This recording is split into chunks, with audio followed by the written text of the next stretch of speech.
വെത്തൊരുക്കുന്നു വാവ, അരിമുക്കൂടാമൊരുക്കുന്നു വാവ, തൊപ്പി വെത്തൊരുക്കുന്നു വാവ, എന്റെ പൊന്നു വാവ, താമര കണ്ണ കുന്നു വാവ. കുഞ്ഞാവിനെ വെച്ച് പറഞ്ഞോളൂ. ദേ കുഞ്ഞാ വിളിച്ചേക്കണം. ഇവരെന്തിനാ വിളിച്ചോണ്ടിരിക്കണേ? ഞാൻ പോണ എന്റെ മൂഡ് പോയി. എടാ ഒരു എനിക്ക് പറ്റില്ല. പിന്നെ പറയുമ്പോ എക്സ്പ്രഷൻ ഞാൻ ആർട്ടിസ്റ്റ് അല്ല, മേക്കപ്പ് ആർട്ടിസ്റ്റ് ആണ്. ആ ഫ്ലോ പോയി ബേക്കറിന്റെ കോൾ വന്നപ്പോ കട്ടേട്ടെ. കട്ടിയണ്ട.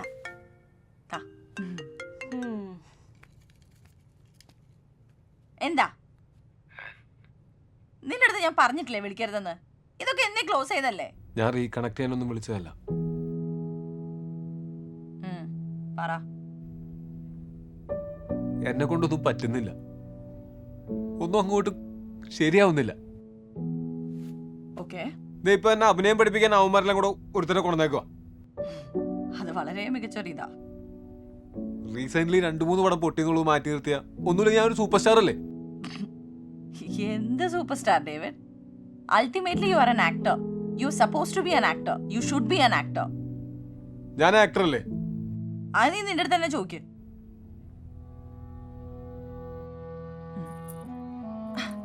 Now that's a change.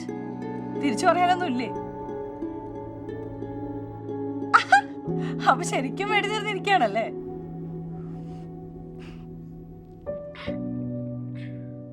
ഏയ് നീ കരയാണോ? സീരിയസ്ലി ഡേവിഡ്, ഈ കർമ്മ എന്നൊക്കെ പറഞ്ഞ സാധനം ഉണ്ടല്ലോ, അത് സത്യം. You insensitive self occupied prick. നീ കാരണം ഞാൻ എത്ര കരഞ്ഞിട്ടുണ്ടെന്ന് അറിയോ? എനിക്കിങ്ങനെ ഒന്ന് വിളിച്ച് സംസാരിക്കാൻ പോലും ആരുമില്ല. അത് നിന്റെ കുഴപ്പം. ഓക്കെ, ഇപ്പൊ എന്താ നിന്റെ പ്രശ്നം? ആക്ടിങ്. അത് പഠിക്കുന്ന അങ്ങോട്ട്. ആൻഡ് ഫോർ എ ചേഞ്ച് ചുറ്റുമുള്ളവർ പറയുന്ന ഒന്ന് കൺസിഡർ ചെയ്യ. അവര് പറയുന്നതിൽ എന്തെങ്കിലും കാര്യം കാണും. ആൾക്കാരറിഞ്ഞ എന്ത് വിചാരിക്കും? ഇപ്പൊ എല്ലാരും അറിഞ്ഞില്ല നിന്നെ കൊണ്ട് പറ്റൂലെന്ന്. പിന്നെന്താ കുഴപ്പം? പിന്നെ ഈ സൂപ്പർ സ്റ്റാർ കോൺസെപ്റ്റ് ഒക്കെ ഇവിടെ തന്നെ ഉള്ളൂ. പുറത്തെല്ലാവരും ആക്ടേഴ്സ് ആണ്. എത്ര വലിയ ആക്ടർ ആണെങ്കിലും ഓരോ സിനിമയ്ക്ക് ഓഡിഷൻ ചെയ്യണം. ഇതിപ്പോ എന്താ, അഭിനയം പഠിക്കാൻ പോകുന്നു, നല്ല കാര്യല്ലേ? ഇനിയിപ്പോ ആൾക്കാരെന്നെ കുറ്റം പറയാൻ പോയാ അവന്റെ കുഴപ്പം. അപ്പോ ഒന്ന് ട്രൈ ചെയ്ത് നോക്കാല്ലേ? നിനക്ക് വേണമെങ്കിൽ ചെയ്യ. അത് പക്ഷെ വർക്കൗട്ട് ആയില്ല. ഞങ്ങൾ തമ്മിൽ തെറ്റി, പുള്ളി പോയി. നാച്ചുറലി. അല്ലെങ്കിൽ പോകുന്നവരുടെ പിറകെ പോകുന്ന ശീലമില്ലല്ലോ. Put some effort at least once in your life, David. ഈ ആൾക്കാരെയൊന്നും എല്ലാ കാലവും പറ്റിക്കാൻ പറ്റൂല. അതിന് ഈ സൂപ്പർ സ്റ്റാർ ഷീൽഡൊന്നും പോരാ. ഞാനൊരു കാര്യം പറയാം, നീ ആദ്യം ഈ പെണ്ണ് പിടിയും പൊടിയടിയൊക്കെ നിർത്തി നിന്റെ കാര്യം നോക്കാൻ നോക്ക്. റോളൊക്കെ കാണുന്നുണ്ടല്ലോ അല്ലേ? പൊടി നാറി.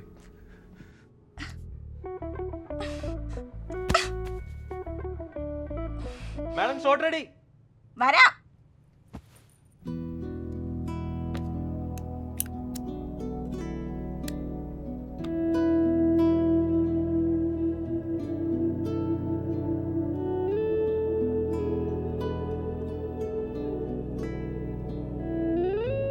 നീലകണ്ഠപുരത്തെ കടവിൽ ചെന്ന് ബ്രാഹ്മണി നദിയിലൂടെ രക്ഷപ്പെടാനാണ് അവർ തീരുമാനിച്ചത്. 1938 ഒക്ടോബർ മാസം 10-ാം തീയതി പാതിരാത്രി കഴിഞ്ഞു കാണും. തോരാതെ പെയ്യുന്ന മഴ. അന്ന് കടവിൽ കാവലിരുന്നത് വാജിയായിരുന്നു. അപ്പോൾ ഞങ്ങളെ അക്കരെ കടത്തിവിടണം. നിങ്ങൾ പോലീസുകാരല്ലേ? ഇല്ല, നിങ്ങളെ ഒരിക്കലും ഞാൻ കടത്തിവിടില്ല. മോനെ, നല്ല കുട്ടിയല്ലേ, നീ ഞങ്ങളെ അക്കരെ കൊണ്ടാക്കില്ലേ? ഇല്ല എന്നല്ലേ പറഞ്ഞത്? You little rascal.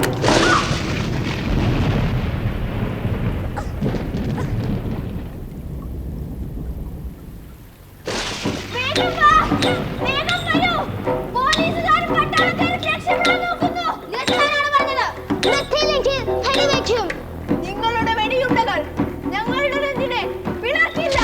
നിങ്ങളുടെ രാത്രികൾ ഞങ്ങളുടെ നെഞ്ചിനെ വേദനിപ്പിക്കില്ല. ഇത് പാറ കൊണ്ടുള്ളത്.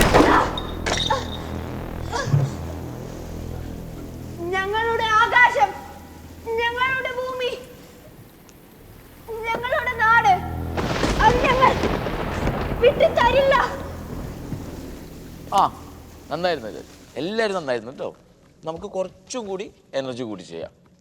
അതിൻ്റെ ഒരു തോക്കൊടിഞ്ഞു പോയിട്ട് ശരിയാക്കിയത് അത് നന്നായി.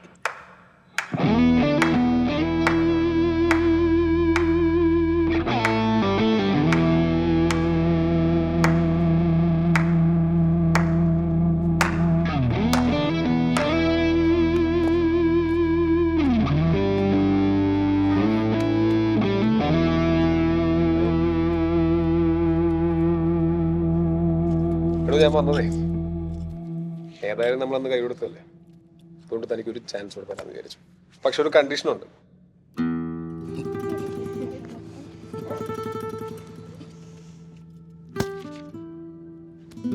നീ ഞങ്ങളെ കടത്തി വിടുന്നുണ്ടോ ഇല്ലയോ?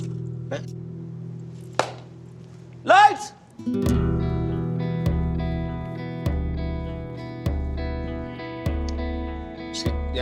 നീ ഞങ്ങളെ കടത്തി വിടുന്നുണ്ടോ ഇല്ലേ? എനിക്ക് ഈ പരിപാടിയൊന്നും പറ്റില്ല. ബേസിക്കലി എന്താണ് നാടകം? ഞാൻ നാടകം കളിക്കാനല്ല വന്നത്. ഇതല്ല സിനിമ. ഗാലറിയുടെ അങ്ങേ അറ്റത്തിരിക്കുന്നവരെ കാണാൻ വേണ്ടി പണ്ടെങ്ങാണ്ട് ചെയ്തു വെച്ച എക്സാജറേഷൻ അല്ല സിനിമ. അവിടെ ലെൻസ് ഉണ്ട്, ക്യാമറ ആംഗിൾ ഉണ്ട്, പൊസിഷൻ ഉണ്ട്, സട്ടിലിറ്റിയാണ് വേണ്ടത്. അല്ലാതെ ഇതുപോലെ ഓവർ പരിപാടികളല്ല. അതൊന്നും താൻ നോക്കണ്ട. എന്താണ് ക്യാമറ, എന്താ ലെൻസ്, എന്തോ ഉറക്കം പറയുന്നു? ഈ ഓഡിയൻസിനും ക്യാമറനും വേണ്ടിയാണോ ഒരു ആർട്ടിസ്റ്റ് കളിക്കേണ്ടത്? പിന്നെ ഓവറാണോ അണ്ടറാണോ മീറ്ററാണോ നോക്കണേ ഡയറക്ടറുണ്ട്. താനാവണ്ട, പെർഫോം.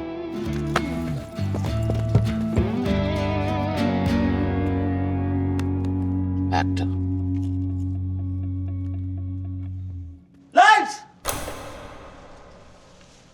നീ ഞങ്ങളെ കടത്തി വിടുന്നുണ്ടോ? U little rascal! നീ ഞങ്ങൾ പറഞ്ഞ അനുസരിക്കുന്നുണ്ടല്ലോ? ഇല്ലെങ്കിൽ ഞാൻ വെടിവെക്കും.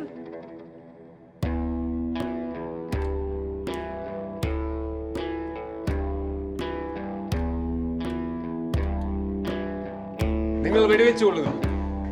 നിങ്ങളുടെ വെടിയുണ്ടകൾ ഞങ്ങളുടെ നെഞ്ചിൽ പിളർക്കില്ല. നിങ്ങളുടെ രാത്രികൾ ഞങ്ങളെ വേദനിപ്പിക്കില്ല. ഇത് പാറ കൊണ്ടുള്ളത്. നിങ്ങളുടെ അഹന്തയ്ക്ക് മുന്നിൽ കീഴടങ്ങാൻ എനിക്ക് മനസ്സില്ല.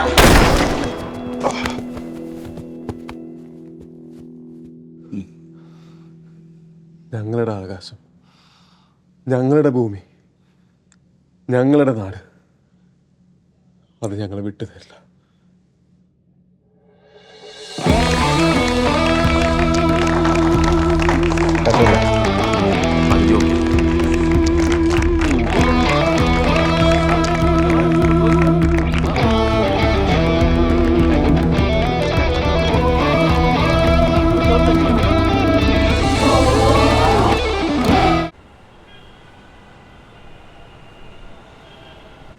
എന്റെ ആക്ടിങ് അപ്പൊ ഏത് മെത്തേഡാണെന്ന് പറഞ്ഞത്? ഒരു തരം ക്ലാസിക്കലാണ്. ക്ലാസിക്കൽ. ഈ ശോഭന നമ്പി എന്ന ടൈപ്സ് അല്ലേ? എടാ വിനീത്, ക്ലാസിക്കൽ ഡാൻസ് അല്ല പൊട്ടാമാരെ, ക്ലാസിക്കൽ ആക്ടിങ് അല്ലേ? അത് തന്നെ. പിന്നെ ഈ 18-ാം നൂറ്റാണ്ടിലെ ഷേക്സ്പിയർ നാടകത്തിലെ ആക്ടേഴ്സ് ഇല്ലേ, അവരെ പഠിച്ചൊരു രീതിയാണ്. ഡയലോഗാണ് മെയിൻ പരിപാടി. അതങ്ങോട്ട് മനപ്പാടം പഠിച്ച് നല്ല ഭംഗിയായിട്ട് അങ്ങോട്ട് പറയും. അത് നല്ലല്ലേ? അതത്ര നല്ലതൊന്നുമല്ല. ഇങ്ങനെ ചറപറ ഫിലിം ചെയ്യാൻ നേരത്ത് അതങ്ങനെ വർക്കൗട്ട് ആവണമെന്നില്ല. അതുപോലെ തന്നെ സ്ക്രിപ്റ്റ് സ്ട്രോങ് അല്ലെങ്കിൽ ഡയലോഗിൽ പഞ്ചില്ലെങ്കിൽ പണി വാളും.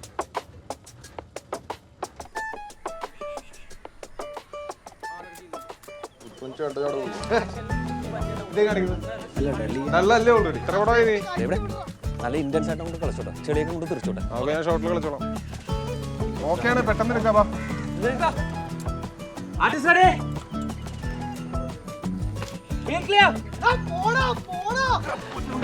കിലോമീറ്ററിനാണ് പൈസ. നല്ല ഓട്ടമുള്ള റെഡി വേഗം എടുത്തോ.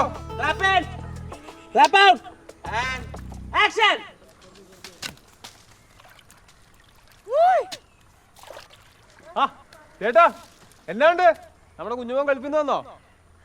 അയ്യോ, അവൻ രാവിലെ വന്നു. നമുക്കൊരു ചെറുത് മാറ്റി വെച്ചേക്കാൻ പറയണേ. ഒരു കുപ്പി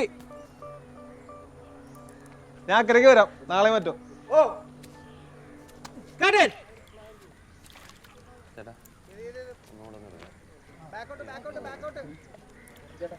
സാറേ, ഒരു വെട്ടം കൂടി കേട്ടോ.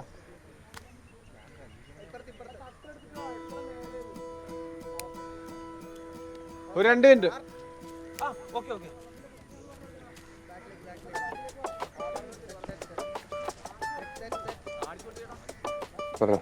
നമ്മുടെ നെടുമുടിച്ചേട്ടനല്ലേ, പുള്ളിക്കാരൻ നെടുമുടിക്കാരനാണല്ലോ. അവിടെ ഇതേപോലത്തെ വെള്ളക്കെട്ട്, ചെറിയ ചെറിയ തുരുത്തൊക്കെ നമ്മൾ ഈ നിൽക്കുന്ന പോലത്തെ തുരുത്തുകൾ. അപ്പൊ അപ്പുറത്ത് നിൽക്കുന്ന ഒരു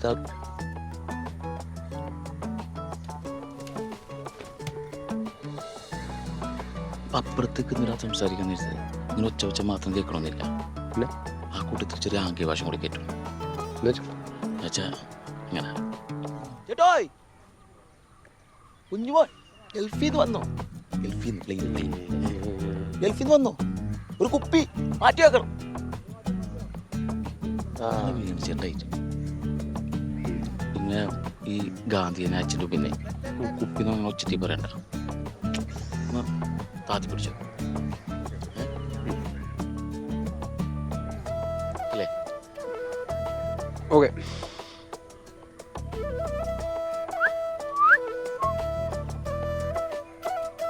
അതെ, ആ ചെരുപ്പ് കുരിക്കോ, ചെളി ചവിട്ടിക്കോ, ഒരു കുഴപ്പമില്ല.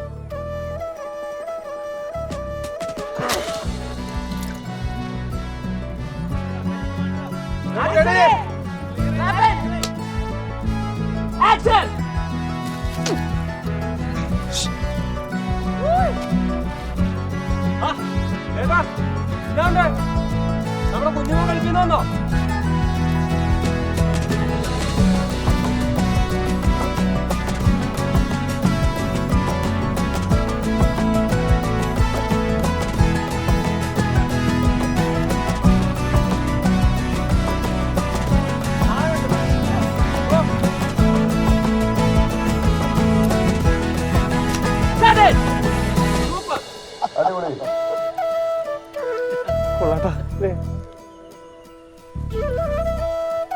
ഇതുപോലുള്ള ചില കാര്യങ്ങളിൽ എനിക്ക് കുറച്ച് ഡൗട്ട്സ് ഒക്കെ ഉണ്ട്. ഉണ്ടാവണല്ലോ, അത് തീർക്കാനല്ലോ വന്നിരിക്കുന്നത്. അത് കഴിഞ്ഞൊരു ഡൗട്ട് ഉണ്ട്, ഞാൻ പറഞ്ഞുതരാം. പിന്നെ ബാക്കി ഉണ്ടെങ്കിലേ നിങ്ങൾ തന്നെ തീർത്താൽ മതി. ഞാൻ ആരുടെയും ബാക്കി എടുക്കില്ല, തറവാട്ടി പറഞ്ഞവനാ. എനിക്ക് ബേസിക്കലി അഭിനയിക്കുന്ന സമയത്ത് കൈ ഒരു ബാധ്യതയാണ്. ഇത് എവിടെ വെക്കണം, എങ്ങനെ പിടിക്കണം, ആയ കൺഫ്യൂഷൻ അടിക്കും. കയ്യിലൊരു പേനയോ സിഗരറ്റോ ഒന്നും ഇല്ലെങ്കിൽ പിന്നെ പറയണ്ട. എത്ര നേരം വെച്ചിട്ടാ പോക്കറ്റിൽ തന്നെ കേട്ടോണ്ടിരിക്കുന്നത്. ശരിയാണ്, അത് എനിക്കും തോന്നിയിട്ടുള്ള സംശയമാണ്. അത് ശരി, എന്നിട്ടാണോ നിങ്ങൾ എന്നെ പഠിപ്പിക്കാൻ വന്നിരിക്കുന്നത്?